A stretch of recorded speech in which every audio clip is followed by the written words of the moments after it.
Hello folks, it has been a while since I've done a lore video on the channel, so I thought it's high time that we addressed that problem. And we addressed one of the bigger problems that we've spoken about in different videos over the years, and that is the absolute randomness and terribleness, if that is even a word, of Age of Sigmar's lore. Now, I know a few of you have differing opinions on this, and a few of you like what you're seeing with Age of Sigmar. A whole slew of you, though, are not happy with it, and I will get into why in a moment and how I would change it. First and foremost, though, if you like what I'm doing, the subscribe button is down below, the Patreon button is also down below. If you really like what I do, there is an actual prize draw coming next week, where if you are a patron or you are a member of the channel, you are entered in to the prize draw, where you can win £50 worth of models from any game that you like that Composite Games carry. They are a big-time sponsor of the channel. They help us out a lot with free models and things like that for prizes and different bits and bobs. So, if you want £50 worth of free models, could be Warhammer, could be anything that they carry, anywhere in the world. If they can't get it to you, I will send it to you myself. I'll get it sent to me first, then I'll send it to you myself. Then enter into the competition, become a patron, or become a member of the channel. Anyway, moving on. So, there is a few things that I would like to go over in terms of Age of Sigmar and why it doesn't work, and why, in all honesty, quite a few of us don't really see it as that much of a thing in terms of lore. Is that right? Well, I think it is, in all honesty. I honestly think that, in terms of lore, Age of Sigmar is one of those things that is, shall we say, wanting. Found wanting would be one of the best ways that I could put it. Let me just get my little script up here so I can actually have a little read from it. There we go. Lovely stuff. So, first things first, do we really need the old world? As in, do we need it to come back? I'm not a huge fan of this idea that we need Games Workshop to come and rehash everything that we know about anything that we're going over at any one time. That's not really my kind of a deal. That's not really my kind of a thing. In terms of, hang on, let me just get rid of this bloody video, because I don't really like this video. Let's go back to this. Yeah, do we really need the old world? I firmly believe that if Age of Sigmar, the lore, was constructed correctly, with passion, and had the full might of the Games Workshop studio behind it, we would not be pining for the old world, like, at all. That is a huge thing for me. That is a huge thing that I would like to press on right at the start. I don't think there would be a need for the old world if Age of Sigmar was done correctly. That may be a controversial thing to say, because I know a lot of you are looking forward to the old world, but I don't have that much faith in the studio team anymore, and to be honest with you, I would rather they left the old world alone, because I have a funny feeling that even if they did something to it, it wouldn't be very fun. Or, you know, it would be retroactively going back and making us pay for things that we should have had in Age of Sigmar. Moving on. I mean, look at the Age of Sigmar models themselves. That is a model line that Games Workshop should be very proud of. They're fantastic sculpts for the most part that show the intricacies of the faction on offer very well. The main issue with the Age of Sigmar lore right now is not really how wishy-washy it is, although there is that, and we'll get to that a bit later on. It's actually how only certain factions are invited to the party. Do you like Bretonia? Too bad. Do you like Wood Elves? Yeah, sorry, you're not on the list, mate. Empire? Technically they're in the new setting, but let's be honest, not really. As a writer, I really do get the need to start something over again, to have a world full of limitless possibilities. I don't even disagree with getting rid of Warhammer Fantasy Battles or the old world as a thing. Its time had come. It was making rather little money because of Games Workshop's neglect for years. If you want to have a clean slate to reinvigorate your studio team and not have to deal with so much lore baggage that is in the old world, replacing Warhammer Fantasy Battles is one of the only ways out of that hole to get all of your cake and to eat it, right? Age of Sigmar is, however, a mess in terms of lore and in terms of writing. Not only are some of the best factions in the old game completely jettisoned, but the lore itself does almost nothing for most hobbyists in terms of being arresting and hurling you into the lore at a breakneck pace. We've all been there with Warhammer 40,000. We've all been there. We've all started reading something and we've gone down a lore rabbit hole, right? All of a sudden you're reading articles on Necrons when you started reading articles about Dark Eldar, but you find the Necrons now really interesting and how they work and what they're up to, right? When was the last time you saw a lore video on YouTube about Age of Sigmar actually get good view numbers? Yeah, it doesn't happen. That's because, by and large, the lore does not take itself seriously. We're going to come back to that point again. There's a studio that I like the games of, but I don't like the lore of, called Larian Studios. And they make the Divinity original Sin games. Now, those games are amazing. Their lore, however, is infuriating because they don't take anything seriously. And if you don't take your own world seriously, if you just hand wave away explanations and say it's magic, I don't give a flying shit about your world anymore. I don't give a shit what's in it. I don't give a shit how you write about it. All I can see is that you don't take your world seriously. You're turning people into chickens for a laugh. If you can do that to gods and stuff, why should I give a shit about your setting? It's one thing that really irks me about fantasy. Don't get me wrong, there's a place for whimsy everywhere. If you want to write a setting about whimsy, that's fine. But then don't expect me to be heavily punched by your gut punch of an emotional reveal in your story when you set up the entire world to be complete codswallop. That's where we are with Age of Sigmar. And that's a shame. Because it has the tools to be something far, far better. In Warhammer 40,000, you can feel the setting just by reading about it. The darkness, the oppression, the grim nature of it, the heroism of facing up to those astronomical odds. Wherever you go, you are reminded of that in the setting. Wherever you read about, you're reminded of its core values and its core appeal. Age of Sigmar, however, is an excuse to have a tabletop game. It is a setting made to sell you some models, and even then, it mostly fails at what it's meant to do. 40k is a setting made because the original writers wanted to make something cool. The game was there, sure, but the sheer amount of novels available shows that 40k itself is a setting way before its importance as a tabletop game. The tagline of Games Workshop for years now has been the official one, "Welcome to our worlds," not "Welcome to our games." That's the point. That's the point. Age of Sigmar fails in what Games Workshop even want it to do. So, how do we fix Age of Sigmar to make it a viable and successful alternative to Warhammer Fantasy Battles and the Old World?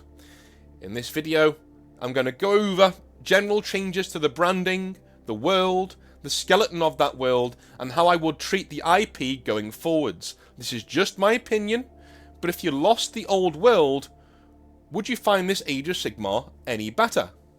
Let's find out, shall we? Let's cross to the actual rebuild itself.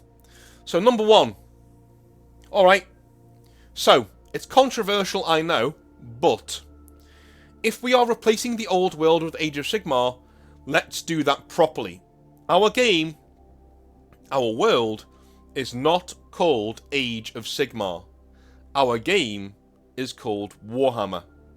Not Warhammer Fantasy Battles, just Warhammer. The logo and font is the same as on the front of the Warhammer store, but reversed. Black lettering on a white background, clean, and with a blood splatter on it for good measure. Blech, all over it, right? Cool. The setting should take place in a single world, much like the Old World did. But the world would be several times the size of our own Earth. This means Games Workshop can create their own pocket setting on a continent somewhere that is fully fleshed out, but there is also room, a lot of room, for others to build on and create their own things elsewhere, a la just like 40k, right? Cool. So, right away, we've solved two of the problems with Age of Sigmar that they've got right now. One, the branding is spot on. We got the branding sorted. It just says Warhammer. It's right there. It's not Age of Sigmar. You can't really do a play on words like Age of Shitmar. You can't do that, right? It's literally Warhammer. It's right there, and you can see by the name of the game what we're trying to do. We're not trying to get rid of the old world. We're trying to break it down, melt it down into its component parts, and rebuild it with all of these new ideas, like the Caradron Overlords and the Stormcast Eternals that we've got coming in. And we're going to rebuild a new setting in a new world full of new possibilities. That's called Warhammer. We don't want you to miss the old world. We want people from the old world to look at this new one and go, wow, there's so much possibility here, and all my factions are still here, but a little bit different, and a little bit more interesting, right? That's what we want to create. And also, we solved the problem that Age of Sigmar is really, really wishy-washy when it comes to letting you create your own stuff. In general, they don't give a shit. They don't care about the lore of Age of Sigmar. You can see it by the way that it's written and the sheer scarcity of it. You know, Orcs are over here, Stormcast Eternals are over here, Khorne are over here. They fight. That's literally the lore going forwards of Age of Sigmar. I have read it, by the way. I don't find it very interesting. For this video, I had to read some of it, so you're going to suffer through my rewrite of it because I cannot read about this anymore. It makes my brain melt with its simplicity, and it doesn't do anything. It doesn't go anywhere. So, we're going to solve that problem. The main problem is, in Warhammer 40,000, you have a very defined universe, but it's a very defined universe that lets you create your own stuff within it. That is so rare in settings like this. They give you carte blanche to create what you will with the setting, even though the natural rules of the setting are quite set in stone. That's beautiful. It gives you a really good scaffold around which to build your own worlds. You can't do that in Age of Sigmar because there is no scaffold. It's all just slush on the floor. And they say, hey, if you want to, piss into the slush. Who cares? Create your own stuff. Just piss into the slush. Right? That's what Age of Sigmar is. We don't want that. We want a defined world with defined rules, but enough room there that you can go and create your own things if you want to. Alright? Cool. Factions should have clear depth. And for that, let's look at our main faction, the human faction, as in Warhammer. The main faction is always the human faction, so I've run with that as well. The Azir Empire, and as you know, Azir is the realm of light in Age of Sigmar. I've literally taken that and created a world, an empire that's in this world, the Azir Empire.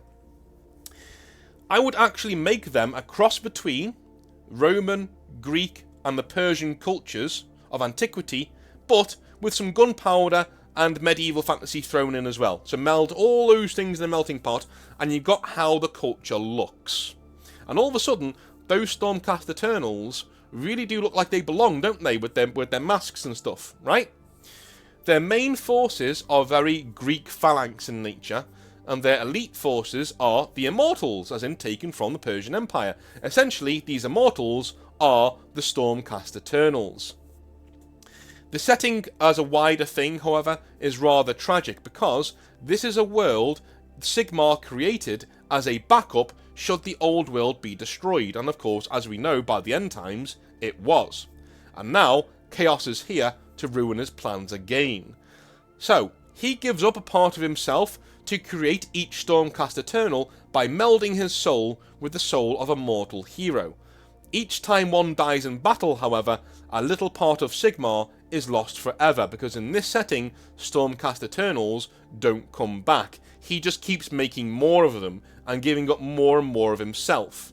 He tries to keep the hope alive in his people by saying, hey, these guys don't die, they just keep coming back. That's a lie. They do die. And they disappear, they're gone. They're absolutely gone. He just keeps giving up more of himself to make... It's like a tragic thing. Eventually, we're fighting the long defeat here. Eventually, we're going to lose. Alright? I would never have us actually lose, but, you know, that's the setting. The old Empire troops of the old world setting are now a part of the Republics. allied merchant cities that formed this world's version of Italy and Spain in the medieval era.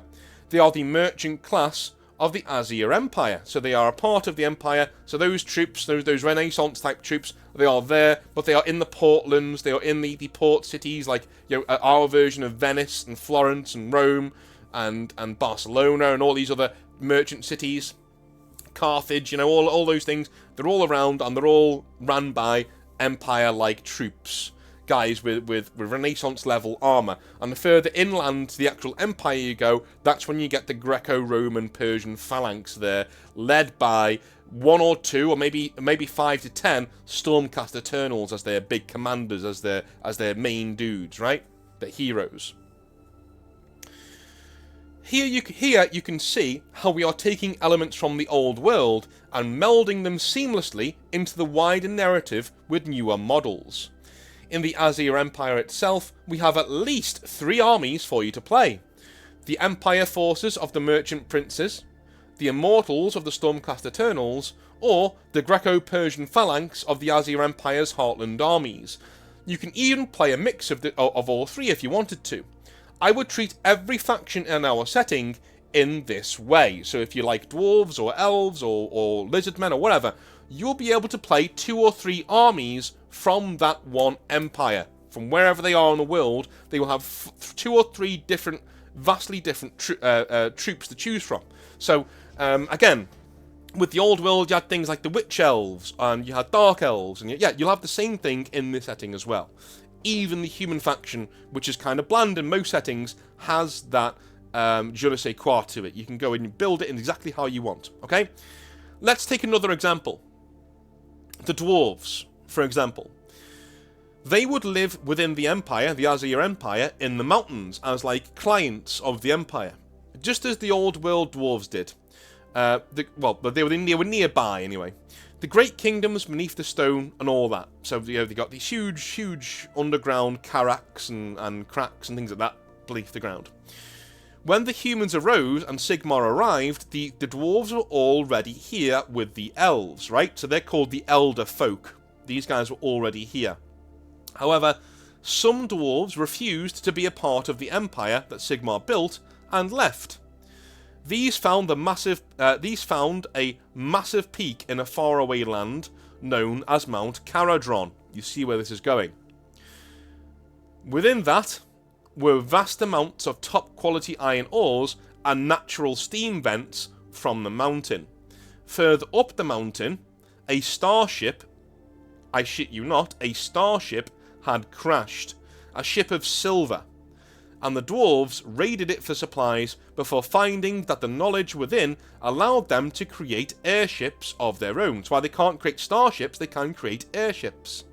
They built an entire kingdom on Mount Caradron on its peaks, using their airships to get around, and eventually forming a sort of international trading empire like the East Empire Company, going from kingdom to kingdom with their airships delivering goods where they're needed as mercenaries, right? These are the types of merchants who will punch through an enemy's lines or siege lines to get you some supplies, if you pay them.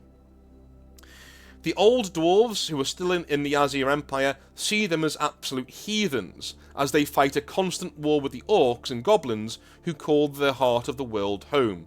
I'll get into the orcs and goblins some other time, but the original orcs, who are still in the Empire, they're keeping they forge an alliance with Sigmar because they're keeping the orcs below ground. Loads of orcs break out, of course, in massive great wars, of course that happens, but the vast majority of them are below ground. Alright? They're this constant threat below ground. As you can see, the setting is a high fantasy reset of the old world, full of scope and wonder, but you keep the soul of the old world in this new one. We do not throw out the baby with the bathwater like Age of Sigmar did, and instead we meld everything into a single whole. The Bretonnians, Skaven, Lizardmen, Tomb Kings, elves of all types, and everything like that receives this very same treatment going forwards. We take advantage of many characters from the old world becoming gods by using them as a callback to that setting. Alariel, Nagash, and Grimgor Ironhide are all either avatars of a god or have become gods themselves. Alright, moving on. Now, for the big problem, the elephant in the room. Let's address the problem of chaos. Because chaos is always an issue when you're doing these rewrites. It's always the thing that trips you up when you're doing these rewrites. So, let's jump into it. In this setting, I'm going to change them a little. Archaon is gone. He is in fact a god now of Chaos Undivided. I want to create a foundation myth for the Chaos tribes of this world that their god Archaon took something from each of the primordials, the 4 gods of Chaos. So he actually turns on the gods of Chaos after he destroys the old world. Alright, so he bests Khorne in a test of strength and rips his honour from him. He tests Tzeentch in a test of wits and gets from him his ambition. From Nurgle, his perseverance, and from Slaanesh, his charisma. This is a myth, and if you noticed, he's not taking evil things from the gods. He's taking some of the good things from the Chaos gods. Okay? He's becoming, in effect, a god to be proud of if you're a Chaos player. This, however, is a foundation myth. Before anybody out there starts squealing and crying that I'm picking on their favourite Chaos gods, I am not. It is a story told by the steppe nomads of this world that their god Archaon bested the primordials. Because of course you would tell stories like that. He's your god. Whether they are worshipping Archaon or this is a ploy of the Chaos gods, though, is left up to the reader. This may be a ploy by the Chaos gods to retain their power. Maybe they swallowed Archaon piece by piece, and now they're masquerading as him. You never know. What does happen, however, is that Archaon can be summoned to the battlefield to fight for a short time, and he fucking slaps. He is essentially the Crom of this world. He is the god of barbarian kings. He is the uncaring god of humanity. He does not want to see us die because he enjoys seeing us struggle and we are good playthings, but he looks upon us as a proud parent. He actually shares a lot of similarities with Sigmar, which is a twist to go over further down the road. Demons and things like that work in a similar way to the old world, but they are not summoned from the warp anymore, or wherever or the Sea of Chaos, or whatever it is they call it. Instead, they are found underground, as that is where there are chaos vortexes burning away and pumping wild magic into the world. The pilgrimage that most Stormcast Eternals are built for is to go down there to fight their way to one of those vortexes and close them for good. That's what the Stormcast Eternals are designed to do, because Sigmar knows they're down there, but he can't simply close them because he's either fighting against Archaon or all 4 Chaos Gods united in stopping him from closing them. It's literally hell down there. Hell literally exists in this world, in a Dante's Inferno kind of a thing. There are different levels to it, there are different demons in each and every single one, they're all trying to get up to the top of the world to rip apart, you know, Sigmar's world and to turn it into their own plaything. That's the reason the orcs exist.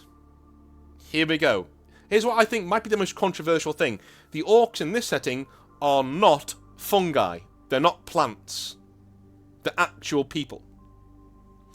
They were dwarves, elves, and men who delved too far down and burrowed right into the wild magic that is down there.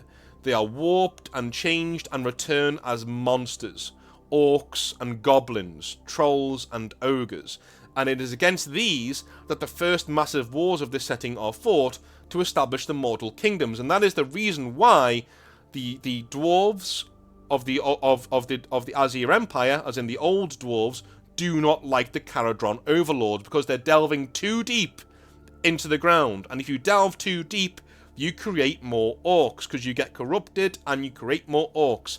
And there's one thing the dwarves have done since the beginning of time, it's fight fucking orcs all the time, right? That's why they don't get along. That's why the cousins of the dwarves don't really get along that well. See, it's all melding together. It's all linking in. This is how you do a background mythology. Right? It all links in. The forces of chaos are a mix of Northmen, Vikings, and Mongolians. They rule vast empires out in the northern wastelands and constantly raid civilized lands. Although they worship chaotic gods, however, they are actually empire builders and follow what they call the mandate of heaven, just like the Mongols did. And this is an idea that they stole from the Cathay stand-in within this setting. I've not named it, I'm just going to call it Cathay. China, Japan, right? Cathay stands in the path of the Chaos Hordes, and most of the civilized world, and is the other superpower in the world aside from the Azir Empire. Their rulers and royal families can literally turn themselves into dragons, and so even though they have lost half of their empire to the forces of chaos, they still hold them at bay. The mandate of heaven is an idea that says it is literally the right to rule the world sent from the gods. Something the warriors of chaos have picked up on. Sigmar waits in the heavens, deciding and dreading the day a new ever-chosen rises to lead such hordes against the world once more. Sigmar is also pretty much worshipped by every human on the earth. The thing is, they just have different words for him. They have different names for him. So the people of Cathay will have a different name for him. The people of Khemri, who become the Tomb Kings, will have a different name for him. And most of them will follow Nagash now anyway, right? That kind of a thing. Just like the real God, well, not the real God, but you know what I mean. Just like God in our world is Allah. He's God. He's Yahweh, right? He's got all these different names. Sigmar's very similar in this world. He has different names, and most people in this world follow Sigmar to some degree, but as a different name. Even Chaos, maybe, we don't know, right? That's the cool bit. That's the intrigue that's under the surface of the world. It is there. So that is what I would do with Age of Sigmar. The rules would be largely kept the same, but new sculpts for the Empire, Bretonnia, and any other faction left in the dust like the High Elves and Dark Elves are a must. New sculpt, please. I have not touched on every faction here, but hey, that could be for another video if you guys like the Exileverse version of Age of Sigmar. What do you think? Have I gone a bit too far? Would you buy into a more grounded setting like this for Age of Sigmar? I've tried to continue to combine the two settings and wipe the slate clean for a lot more of the weighty bits of the old world lore. This is a whole new world of possibilities. Let me know in the comment section down below what you think. I know a lot of you will say, well, just keep the old world. No. The whole point of this video is that you can't keep the old world. That's the thought experiment we're doing. What could Games Workshop do after killing off the old world to bring players of that setting back in? To bring them back in and say, no, you're going to love this, watch this, right? What do you guys think of this Age of Sigmar? Would this have worked? What do you wish Age of Sigmar would do in terms of lore going forwards? Would you think a massive reset could help the game? You know, Games Workshop have done it before with Warhammer 40,000. Why couldn't they do it with Age of Sigmar? Let me know in the comment section down below. I love you a long time. I will be back for some more Hobby Nightmares tomorrow, and then you lore people are in for a treat this week, because on Thursday I'll be going over Lionel Johnson and what he should do in the setting going forwards. It's going to be very interesting. Love you a long time. Speak to you then. Have a wonderful rest of your day, and I'll see you then. Have a good one. Bye now.